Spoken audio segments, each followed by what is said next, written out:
তাহলে সমাজকে শান্তিপূর্ণ করার গাইডলাইন হচ্ছে আল্লাহ রাসূলের পক্ষ থেকে যে নির্দেশনা আসবে এটা আপনাকে কম্পালসারি টু অ্যাবাইড বাই, এটা মানতেই আপনাকে হবে। এবং রাসূল সাল্লাল্লাহু আলাইহি ওয়াসাল্লাম যেটা শিখিয়েছেন ওইটাই স্ট্যান্ডার্ড, এর চেয়ে আর ভালো করা যায় না। এক সাহাবী বেশি ইবাদত করতে যেয়ে বললেন যে আমি আজ থেকে সারা রাত তাহাজ্জুদ করব, রাতে আর ঘুমাবো না। আরেক সাহাবী বললেন আমি সারা বছর রোজা রাখবো, আমি আর রোজা ভাঙবো না। আরেক সাহাবী বলে আমি আমার স্ত্রীদের কাছে যাব না, আমি সন্ন্যাসী জীবন যাপন করবো। তো রাসূল সাল্লাল্লাহু আলাইহি ওয়াসাল্লাম শুনে অপছন্দ করলেন, বললেন তোমরা নাকি এমন এমন বলেছো, আমি তো বিশ্বনবী রাহমাতাল লিল আলামিন, আল্লাহর হাবিব, আমি তো কোনো দিন রোজা রাখি, আবার কোনো দিন রাখি না, সোম বৃহস্পতিবারে রাখি, অন্যান্য দিন তো রাখি না, আবার রাতে আমি ঘুমাই, আবার তাহাজ্জুদও পড়ি, আবার আমি স্ত্রীদের সাথেও মেলামেশা করি। তো আমার এই ব্যালেন্স লাইফ লিড করেও তো আমি আল্লাহর শ্রেষ্ঠ হতে আমার কোনো সমস্যা হয় নাই, তোমাদের কি সমস্যা হলো?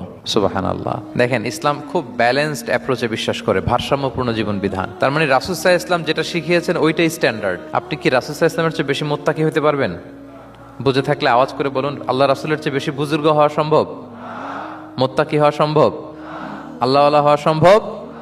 তিনি যেটা শিখিয়েছেন ওইটাই স্ট্যান্ডার্ড। তাহলে আল্লাহ রাসূলের চেয়ে বেশি বোঝা চলবে, ওনারা যে নির্দেশনা দিয়েছেন সেটা মানলেই জীবনের সুখ।